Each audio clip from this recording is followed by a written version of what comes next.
Okay, can you hear me okay if I use my teacher voice? Yeah. All right. So welcome to the Galt Museum. My name is Janae Redgrave. I work here as the Community Program Coordinator.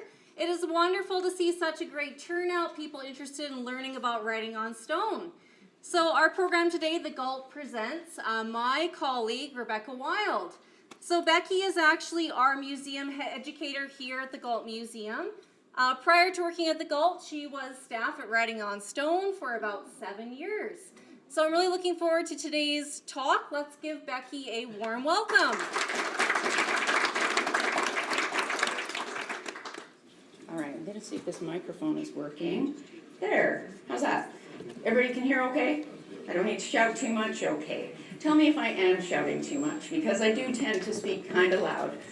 But I'm super pleased to be here today, and I'm really glad that all of you could be here as well. And I guess I should say Happy New Year, and okay to all of you. I wanted to begin by acknowledging that we are on Treaty 7 land, and that there have been tribal feet walking across this land and being here for thousands of years. But that's something that we're going to talk a lot more about today, because the site that I'm speaking on today is very significant to the Áísínai'pi, the Blackfoot people, and we'll be talking a lot more about that. All right, this is working. So the reason that I'm speaking here today is related to an exhibit that we're surrounded by. So we have this exhibit called Wonders of Southern Alberta, and it's a photographic exhibit, and you can see some examples surrounding us, and the exhibit also involves more photographs in the two rooms next to us, the two boardrooms, as well as in the lower level here of in the archives area. And so all of the photographs are celebrating the unique and diverse amazing things that we have here in southern Alberta. And that includes writing on stone, or Áísínai'pi. Now, the reason that I was asked to speak, as Janae mentioned, I think it has a lot more to do with the proximity of our workstation. She's like, hey, I'm looking for speakers for our new exhibit. And she knew that I had come from Writing on Stone, and so she asked if I could speak, but certainly there are plenty of people who could speak very effectively on this topic. And I did want to say that it was my very good fortune up until a few months ago to work at Writing on Stone Áísínai'pi. And the exhibit is called Wonders of Southern Alberta. And certainly Writing on Stone is a wonderful place. And it's also Canada's newest UNESCO World Heritage Site. And so it is now recognized on an international level as being a place of remarkable, outstanding value. And I'll talk a little more about that too. But I also wanted to acknowledge the elders, the knowledge keepers, the teachers, the researchers who have gone before me and who have shared their understandings of this special place. And I hope that I can honor them in the things that I share here today. So, I took a screenshot from the UNESCO website, and I just wanted to read a summary of why this has achieved this designation.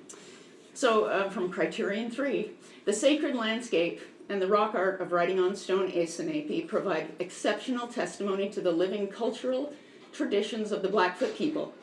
According to the Blackfoot beliefs, spiritual powers inhabit the earth, and the characteristics of the landscape and the rock art in the property reflect tangible, profound, and permanent links with this tradition. The viewsheds of the sacred valley with high grassland prairies also contribute to its sacred character and influence traditional cultural practices. So for these reasons, this place has been recognized as having outstanding universal value, and I certainly espouse that same belief. I do think that this is such a remarkable place. And I don't know who word crafted that. Aaron, did you have something to do with that? With that statement? Anyway, I just love that summary. And I think it kind of gets to the heart of why this place should be recognized as having this universal value. Now, how many here have been to Writing on Stone? Okay, maybe I should say, have any of you here not been to Writing on Stone? So there are a couple. If you're not familiar with where Writing on Stone is located, so we're up here in Lethbridge. If you just hop on the Highway 4, go down to Milk River, head east, right down here, this little green section, that is the land base for what is a provincial park known as Writing on Stone Áísínai'pi. And so that's where I was fortunate to spend some time over the last several years. But I just wanted to back up a little bit to even when I was much younger. When I was a kid, we used to go down to Montana, through Montana to visit relatives.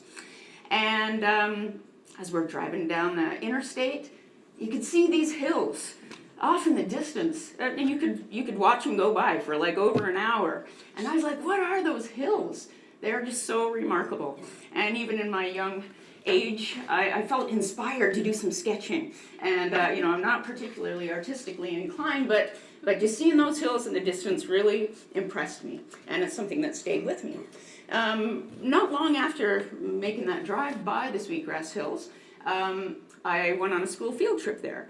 And again, I was just so impressed with this just remarkable landscape of the valley. And I don't recall at that time if we even saw the rock art, but playing amongst the hoodoos and just being down in the river valley of this remarkable place really made an impression on me from a young age. So I should point out that those hills are not actually in the park or even in Canada. They're just across the border into Montana. And but they are visible for miles in every direction and are a very prominent landscape feature. So then subsequent years went by and I started to learn more about archaeology and anthropology, and I went to school in the States and visited a lot of archaeological sites, ruins and rock art sites, and began to learn more about the rock art that's in my own backyard. And so became very interested in this site, and it was influential in me making my home in Milk River for the last 20 plus years, was being close to this place.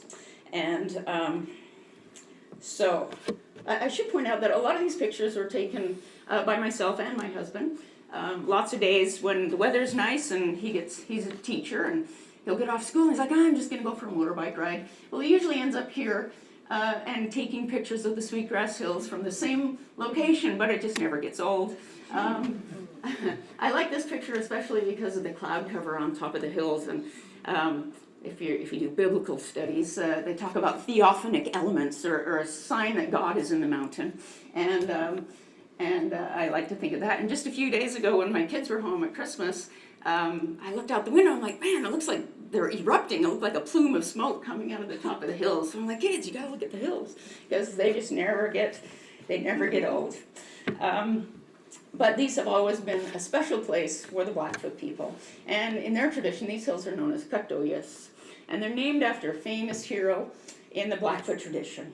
And I wanted to tell you a little bit about Petroglyphs. Now, this is a story that I told lots of Napi stories when I worked at Writing on Stone, but I didn't talk about the story of Petroglyphs, but it's a great story. So there was a family, and mother and father, and they had some daughters. And a young man approached the family and was interested in marrying the oldest daughter. And so they wedded, and he seemed like he had a lot going for him. He was very strong.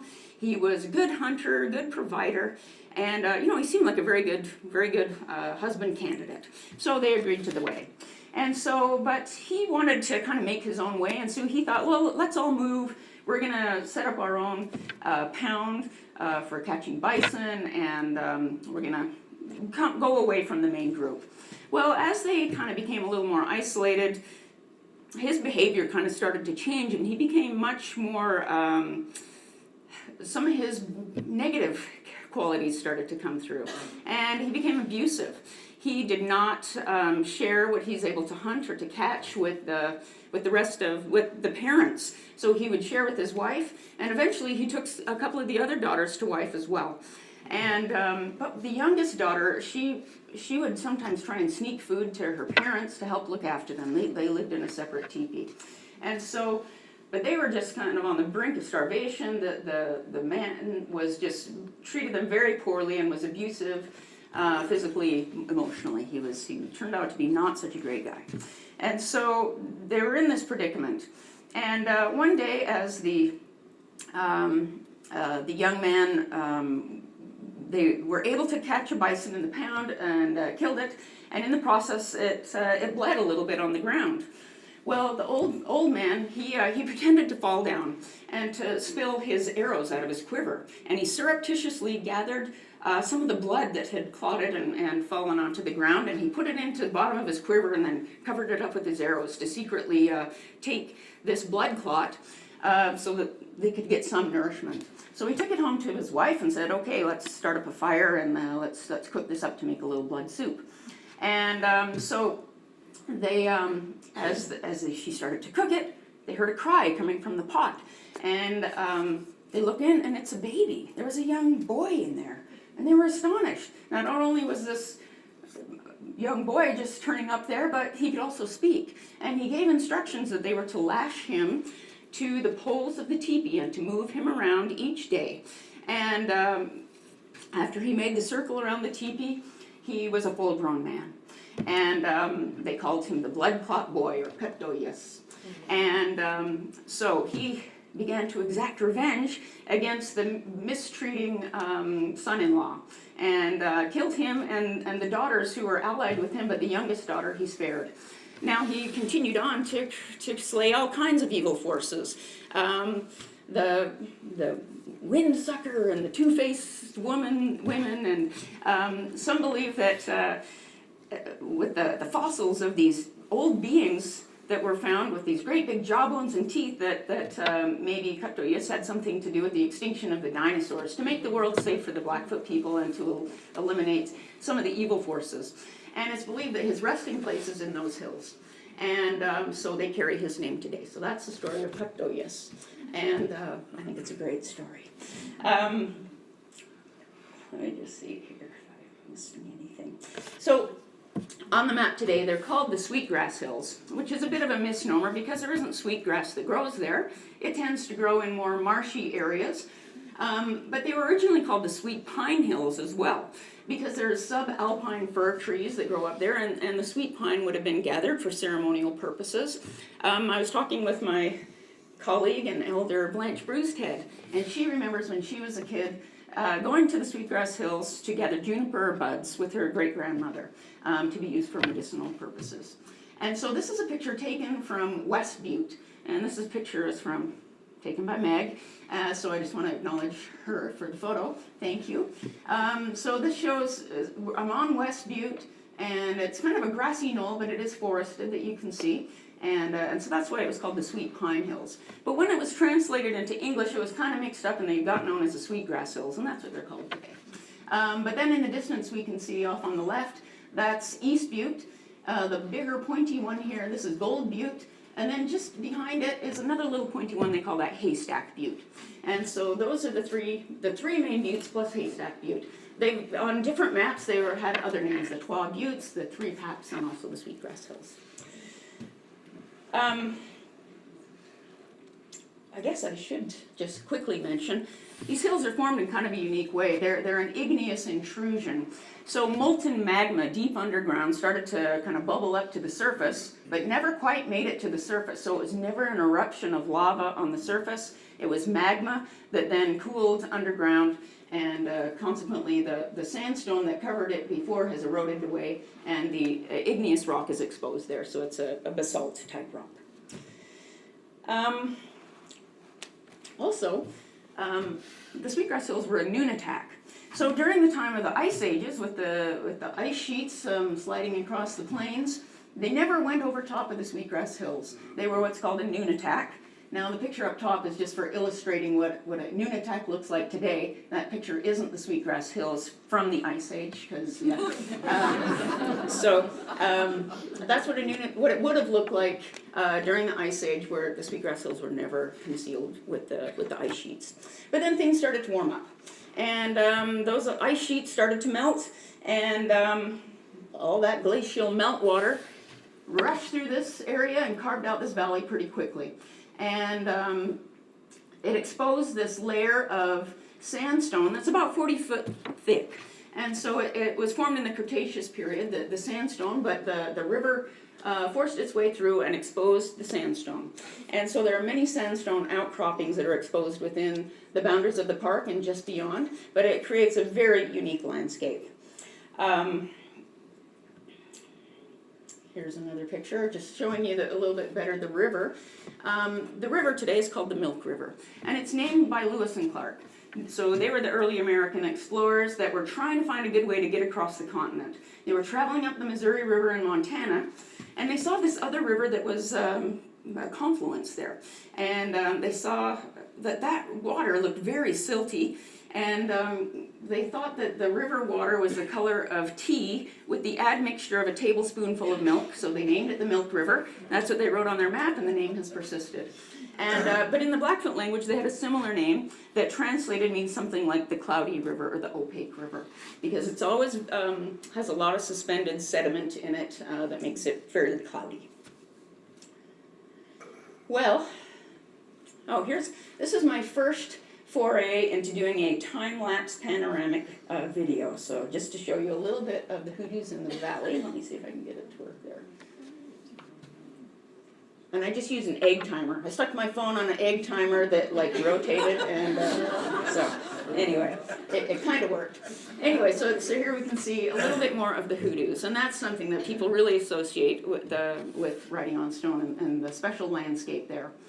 So the hoodoos, the beginning process, like I mentioned, was when the river carved through and started to form the rocks. But then freezing and thawing are a big factor in the way that the rocks have fractured to create more column shapes. And then today, we get a lot of wind here in southern Alberta, and that continues to shape and erode the rocks and to cause these unusual formations. Could you run that through again, please? Yeah. So the river washed through and started the process. It exposed the sandstone and started to create some of the shapes. Now, when we get a lot of days when it's above freezing in the day and below freezing at night. So say it snows and there's some snow on top, then it melts in the day and the water gets down into cracks. And then it freezes. And so it expands and it enlarges those cracks, and it tends to go down vertically so that it creates these columns. And similar features like down in Utah and Bryce Canyon, they have hoodoos, and they actually, the native people of that area have similar stories about these types of features. Sorry, did that kind of answer? No, I mean there's a video running. Oh, you want to watch the video again? Oh, I'm sorry. I should have clarified. Let me just see if I can get it to go again.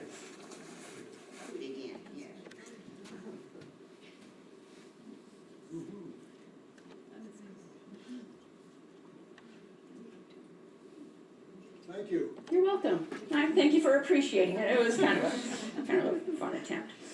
So, the word for people in Blackfoot, or one of the words, is matapiks. So matapiks means people, and that's what the hoodoos are referred to as. Now there's a story about this type of feature, and it's the story of the Pots. Sorry, I'm trying not to mess this up. Patsi-Missina. Now, I called my colleague Blanche yesterday. I'm like, okay, how do you pronounce this, and what is exactly the translation? And she said that was a word that she wasn't familiar with, that she thought maybe it was more of a Siksika word, or it might be an older word. But because the story that goes along with this is one of the oldest stories. So, back to when people can hardly remember, to like the early days. The Blackfoot people had a really good life. Things were going good. There was contentment amongst the people. And one night there was a great shooting star that was trailing with a long tail. And the people were alarmed, and they went to talk to the elders, like, whoa, what's that about? And they were very concerned, and they felt that this was a negative occurrence. And so they... and not long later, off in the distance, the next day, they could see a figure approaching the camp. They sent a few young men out to escort him to speak with the elders. And so this man showed up, and he's like, hey, I want to come live here. And they were very concerned, and they tried to discourage him, but he was very powerful. And so he made their home amongst the people, and he really started to have a negative effect, where he some of the young people were becoming disobedient, and young parents were neglecting their kids and not teaching them properly. And so it created a lot of discord. And so they were trying to get to that Patsi Missina to leave them. But it became quite a dispute. And so the people who were following this evil force, they were banished. And some of them, the story goes, that went back to live in the forest, and some went to live in the Badlands, where they were turned to stone.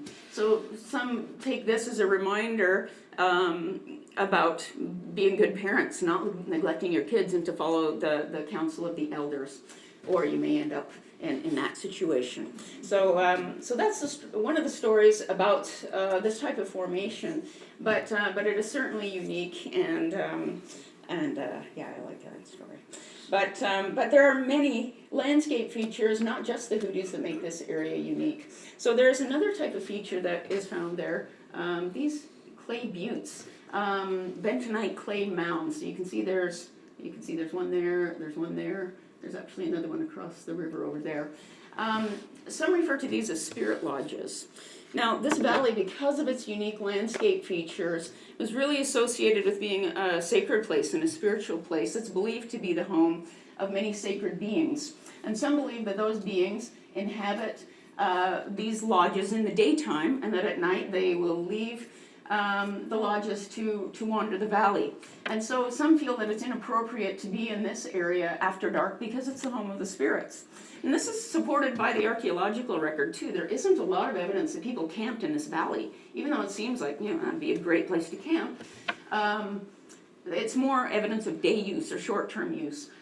Teepee rings and things are located a little further distance away, and the valley was not typically used for habitation in this section anyway. If you go further upstream or downstream, you do find some teepee rings and stuff in the valley. So that's another interesting feature. Another feature, and I didn't have a very great photo of Table Rock, which I had some from kind of a weird angle where you couldn't see that it was actually a two-legged hoodoo. But here's another one again from my friend Meg, taken from below. It's up on the edge of a cliff, but this is a known vision quest site. This unique feature was considered really a powerful place where people would seek out visions, and still do. I guess I shouldn't be speaking in the past. These are practices that still continue. Typically how it would work is often a young man, or it could be a woman, or at any age of life, but usually a young person, as they're growing up and kind of wanting to make their way in the world, would take the opportunity to fast and pray in a special place, usually for up to 4 days. And during this time, they'd be asking the beings, sacred beings, it could be creator, sun, or animal spirits, or ancestors, to send them some kind of help. And that might be given to them in the form of a dream or a vision, or other knowledge might be imparted to them, so that they might kind of make their way in the world and to help to guide them. And so this is one of the reasons why this place has always been considered so special, is because that's a place where vision quests have taken place and still do. So I think the landscape is truly wonderful. And the valley is also an important location because of the special feature of the rock art. Writing on Stone is home to one of the largest concentrations of rock art in the North American plains. There are hundreds of sites, thousands of individual motifs, and that's something, again, that makes this place so special.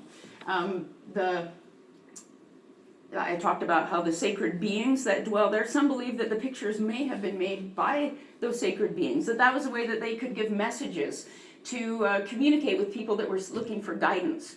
But it's also understood that people have made pictures here too, that there are people in the past who have carved images. Sometimes it was about personal experiences. Sometimes it is perhaps recording some insights received in vision quests or other important events. So here we see a group of people with shields, and some of them don't have shields. Some have called this a battle scene, but I think it's more of a, probably more ceremonial thing going on. But the rock art has been, the practice of making rock art has been going on there for thousands of years. Some of the oldest rock art is over a couple thousand years old, maybe even much older. We're still learning a lot about the rock art, which is kind of surprising. When I first started working there, I thought, okay, yeah, all the rock art has been documented and found, but that's totally not the case. There's more things to be found, and I'm going to talk about that in a minute. But typically, one of the ways we can determine the age of the rock art is because of the subject matter, what's in the picture. So here we see pictures of shields. And the use of shields kind of went out of practice with the arrival of horses and guns. So that was in the early 1700s. Horses were being traded up from First Nations groups in the south. Guns were being brought in kind of from more in the northeast. And they both simultaneously arrived here in this part of the world in the early 1700s. And that brought about a lot of changes, and some of which are reflected in the rock art. Because then we start to see lots of pictures of horses. And we don't see pictures of shields. The shields were very large body shields that would have been unwieldy on horseback. And so they were abandoned, and also they weren't as effective at stopping bullets. Although I've heard some stories that the shields could stop musket balls because they traveled at a much slower velocity and that they were very tough, and maybe could stop that, but once rifles were on the scene, that not so effective. So here we've got a couple of horses and riders.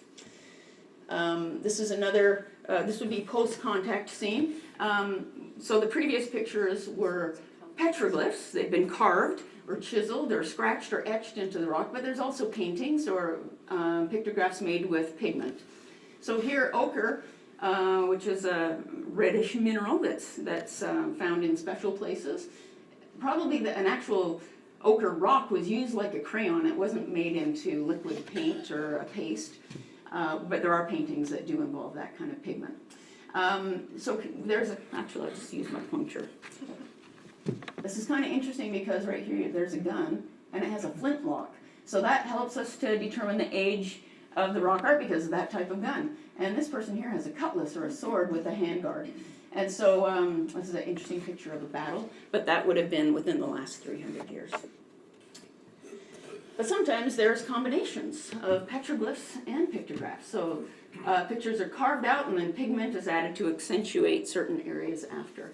On this one you can see there is pigment added to the person's body, and there's actually another painted human down here below, and 3 horses and a teepee. Now it's kind of interesting, this teepee has 3 poles, which is typical of the Cree people, whereas the Blackfoot people, their main poles of their teepee are 4. And so it could be that this is recording a horse raid of the Cree people, that maybe somebody was able to capture 3 horses from the Crees and in a raid. So that's kind of a subject matter that we definitely see on the rise with the arrival of horses is raiding activities. Well, I'm pretty interested in rock art, and I just love this quote, which is from Plains Indian Rock Art by Kaiser and Clausen. And why should we learn about rock art? In the broader archaeological tradition, it says, I'll just read it. While bones tell us what people of the past ate, the arrow or spear points tell us how they hunted, potsherds show us how they cooked. These artifacts relate almost nothing about how people worshipped, the way they perceived their environment, or their feelings about their place in the world. Rock art reveals all these things, for it is the one rare archaeological artifact whose form, structure, and location derives almost solely from the inner mind of its maker.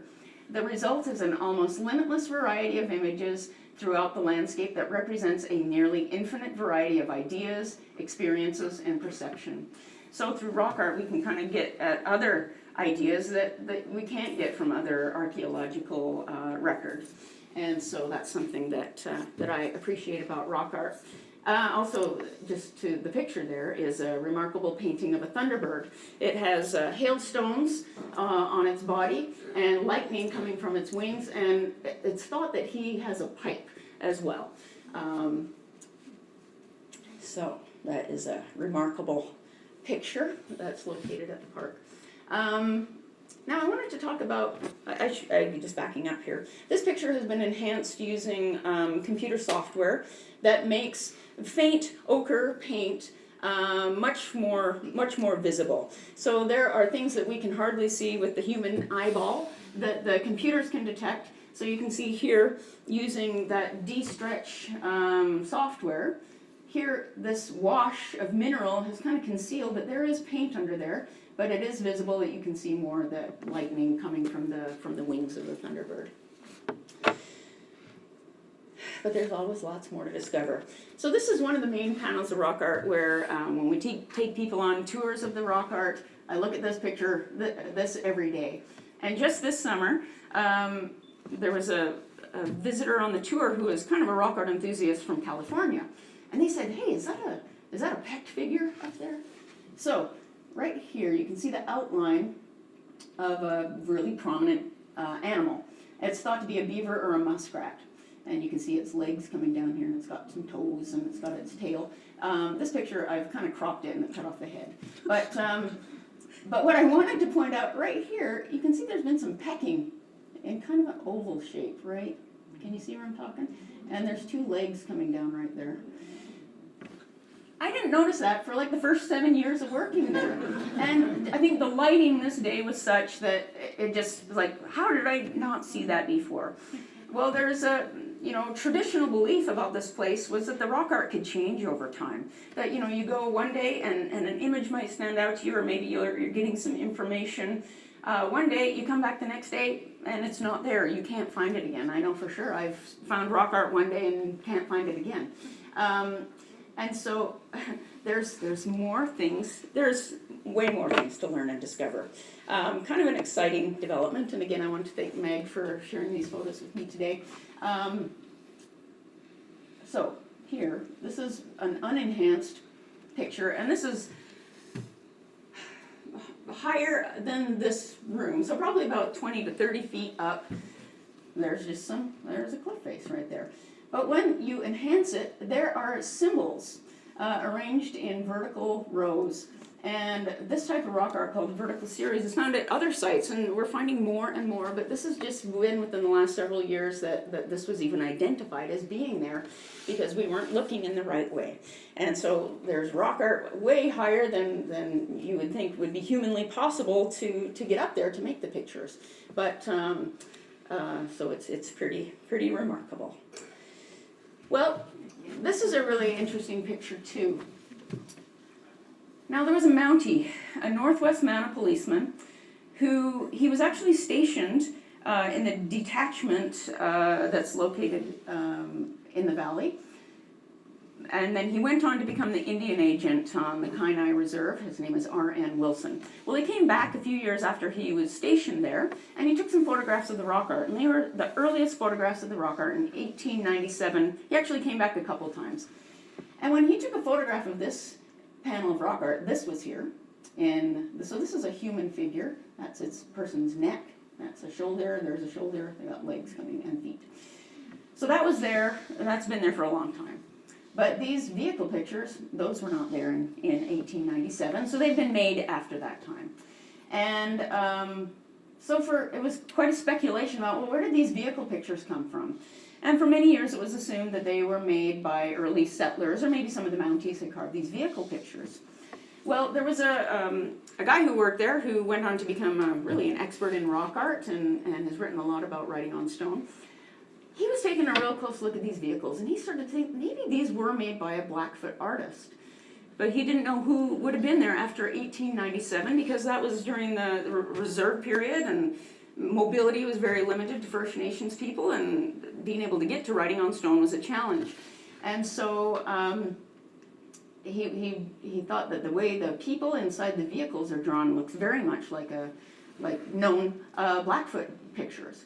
So he thought, well, maybe they are Blackfoot artists. So he went to a conference about rock art, and he met a guy who had a photograph that really helped to answer the question about who made these pictures, because this was the photo. And this is a photo of a person making the pictures. So this is where I can put in a plug for archival research, because this man had been doing some research in the Smithsonian, and he had come across this photo of this elder making some pictographs. But he wasn't sure the location, so he kind of followed it up and it led him back to the Montana Historical Society where the original photograph was. There was copies in the Smithsonian. And along with the photo, there was a story of this person. His name is Bird Rattle, and that's a nicer portrait of him. You can kind of see him in profile in the other picture. But, so Bird Rattle, he was actually born in the vicinity of Writing on Stone around 1860. So when he was a young man, or young boy, he knew that place really well. He spent a lot of time there as a youngster, and he really loved that place. But as time went on, he ended up living on the reserve down in Brownie, the Untitled, so the Southern Paygan. And that's where he lived the rest of his life. And so many years transpired, and he never had the opportunity to go back to Writing on Stone until many years later. So now we're going to fast forward in time to the 1920s.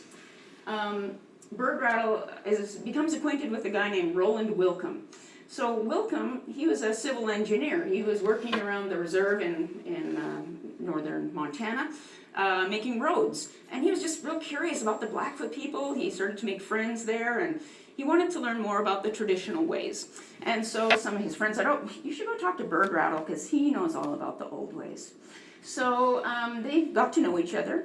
And Bird Rattle shared stories about his youth, and when he was a boy, he used to go to this amazing place, Áísínai'pi, the place where the drawings are. And but he hadn't had a chance to go back for a long time. So Wilcombe and a few other friends, they got together and they made a trip to Writing on Stone, or Áísínai'pi, and that was in September of 1924. Now Wilcombe, he took this photo of Bird Rattle making the picture. But he also wrote down kind of an account of what happened on their trip. So those things ended up in the Montana Historical Society archives. And so in his recounting, he says that they got to the valley and it was almost dark. And so they quickly set up their camp and they stayed up late sharing stories. And he says that when he woke up the next morning, he heard someone singing, and it was Bird Rattle. So Bird Rattle had gotten up early. He'd had a bath in the river, and then he put on his special ceremonial clothes. So the clothes he's wearing here, that's not like his day-to-day wear. He's dressed up for ceremony, and he held ceremonies with one of his friends who came with him. And this is just kind of an aside. I was just reading the thing about his friend and a few other people ended up going to Hollywood, and they were in a movie with Shirley Temple that was filmed, anyways, it was set in Glacier Park. But anyways, Bird Rattle himself was not in the movie, but a couple of his friends were. So anyway, back to Bird Rattle. So he was singing some songs that were part of a ceremony, and that's what Wilcombe heard when he woke up. So they spent the day looking at the rock art there and talking about it, and Bird Rattle really felt impressed that he should make a record of his visit. And so he carved the vehicles that they traveled there in to commemorate the special occasion. And so this is probably the most recent Blackfoot picture that was made in 1924. Now there have been other Blackfoot people who have signed their names since then, but as far as pictographs or petroglyphs, this is the most recent one that I'm aware of.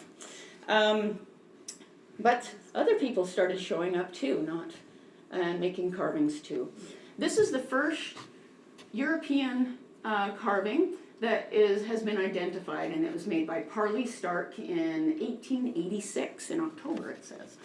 Now, when the Mounties, so when they recruited Mounties were sent out west in 74, they actually went right through the Milk River Valley, and they went right by where the rock art was. And there was a young boy, Bagley, Fred Bagley, who was a bugler, and he kept a diary of the trip, and he says that they saw the Indian carvings, and he said that we added ours too. But as far as I know, none have been identified as being from that original Mountie march through the valley in 74. But this is the first European name that has been identified that I'm aware of. So that was in 1886. And Parley Stark was a contractor with the Mounties, and it's thought that he might have been sent out there to try and scout out a good location for a police detachment.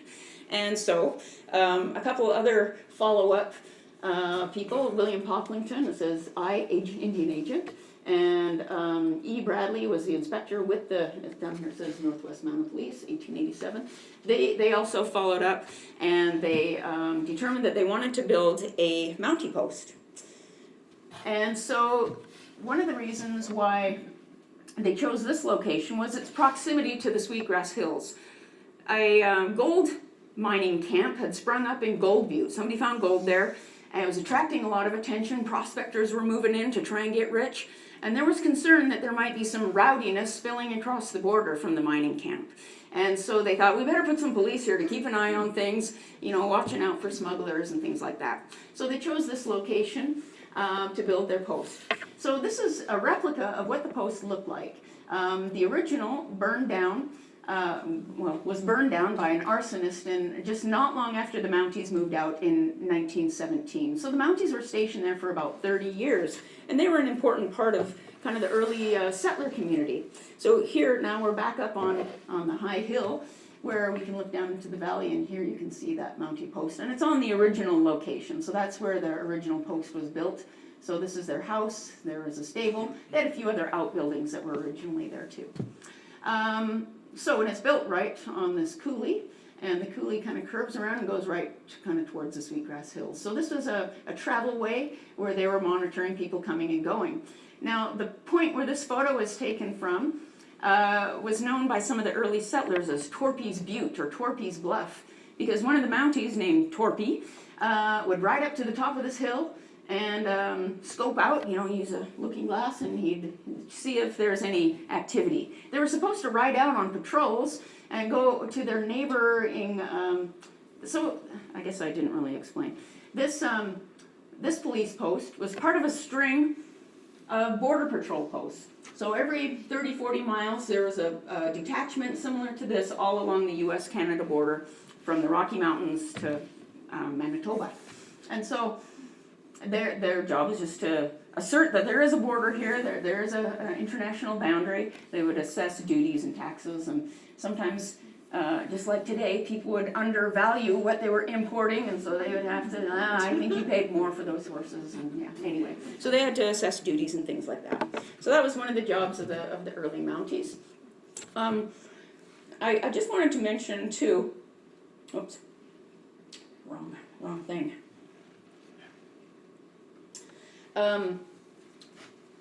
Jack Brink, who was is an archaeologist who conducted some of the earliest excavations here in the 70s. When they were looking at some of the rock art panels, they would excavate near them just to see if any material culture was left behind. And they did find some, but like I said, there wasn't much long-term camping or anything like that in the valley. But he said that in front of one of the panels of rock art, they found these little a round thing here, and a round thing here, and a round thing here in front of the rock art. And an early settler had taken the initiative to fence off the rock art so that cattle wouldn't rub up against it. So they were doing their part to try and be conservators and to look out for the cultural treasures that they recognized there too. And so there are families that have lived here, you know, for over 100 years, and that still live there today. Well, Flora and Fauna. We could talk all day just about that. And I won't get into it too much, but just wanted to say that there is a very unique coming together of a lot of different ecosystems there that creates a really interesting diversity in the plant and animal life at Writing on Stone too. But that's for another talk. But I guess my hope is that I've been able to convey a little bit of the significance of Áísínai'pi. This is a place that's been special to the Niitsitapi for thousands of years. And it's really easy to understand why. Just when you're in that location, looking around, it is a truly remarkable place. But I have also heard from some elders that there was another name for this place, which is Áísínai'pi. And translated, that means the place where you can see the path ahead, where maybe you can come there to catch a glimpse of your future, to find kind of your mission or your purpose. And I think that there are still people who go to this place for that reason, and it is truly, sorry, I don't know why I'm getting worked up, but it is a very special place, and I hope it continues to be for for many years to come. And so I hope I've been able to share a little bit of some of the important significance of this place and appreciate you coming. Now, I also wanted to mention a special person sitting at the back, my former boss, Erin, who is the site manager of Writing on Stone. And is that your official title now? I thought it kind of changed. It's unofficial. Oh, okay. What is your official title, Erin? I'm technically, well, officially the head of visitor services for Okay. Writing on Stone, but we've had to kind of change our team around a little bit over the last few years, so I'm the park supervisor. Also an honor just to work out there and to work with folks like Becky. I came today to support her, but also just to learn from her, and there's a lot of people in this room with a lot of attachment and expertise and knowledge to For sure. to learn. And Erin has been heavily involved with the UNESCO nomination and that whole process. It was a very lengthy process, and he's put a ton of work into achieving that designation, and so I'm really glad that it has achieved this international recognition. Now, in these trying political times, I gotta say, when we were live streaming the UNESCO Congress in Azerbaijan, and we said we had to get up really early because of the time difference, and so we're getting up at the crack of dawn, and we were live streaming this at the visitor center, and it was so heartwarming. First of all, to see the what's the word I'm looking for? Like the civil society, the way people from all over the world on this or within this organization, the way they communicated with each other with such respect, and which is sometimes lacking in some of the other political realms. But just to see civil society at work, but also to see people from all around the world assert and say, yes, we support the designation of this place as UNESCO World Heritage Site, because it is truly remarkable. And then to hear Representative Martin Heavyhead there speaking Blackfoot to the group, and to share his feelings about the place really was a powerful experience. So thank you so much for coming, and I wondered if any of you have any questions. I'm really happy to do my best to answer. I guess I'm not an official representative of the park, but we got Erin here for that too. Yeah.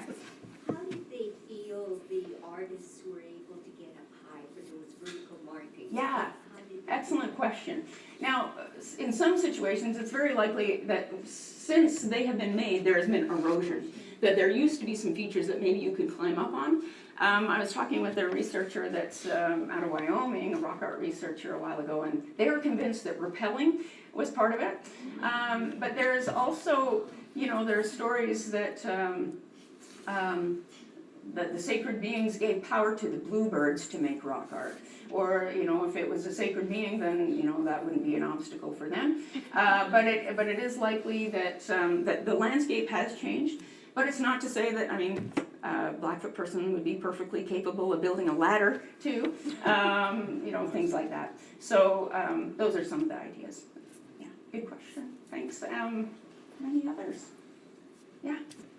With the carvings that are there, the pictographs, how would they have etched those into the rock? Oh, good question. Yeah, sorry, I failed to mention when I mentioned how the excavations, sometimes when they excavated near some of the rock art, they found pieces of bone and antler. And they're all worn down on the end. So, there's a lot of evidence of abrasion. So it's likely that pieces of bone and antler, so a nice pointy antler, would be used for the scribing and carving into the rock. So those are likely the tools that were used. Yeah, thanks. Mm-hmm. Is some of the rock art on the side of the river where the detachment was? Kind of behind the detachment. Most of the rock art is on south-facing cliffs. So the cliffs on the opposite side that are north-facing, you don't find so much rock art. Most of it is south-facing. Some have different explanations as for why that is, but there is rock art kind of up that police coulee.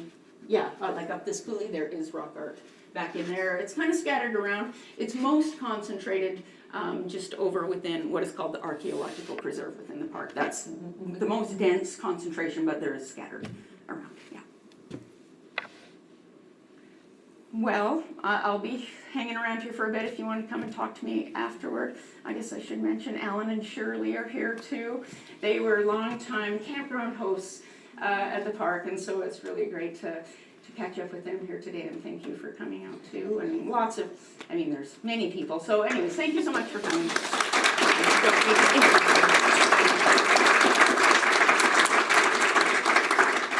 I'd like to say a big thank you to Becky for such a fascinating presentation today. I really enjoyed all the stories and knowledge you were able to share, as well as the beautiful photographs. I know I'm going to be looking at writing on stone a little bit differently next time I go. It's such an amazing place. Thank you all for coming today. I just wanted to mention our next program is next Wednesday, and we're going to be doing Lethbridge History Trivia. That will be led by myself. So please come to test your trivia knowledge and to learn something new. We'll make it fun and interactive. So that's next week at 2. Enjoy the rest of your day. Let's give Becky one more round of applause. Oh, thanks. I was just going to say I have some other pictures that didn't make the cut, so there's so many. You just can't stop taking photos of those hills. So anyway, these are some other photos that. Anyway, so thanks.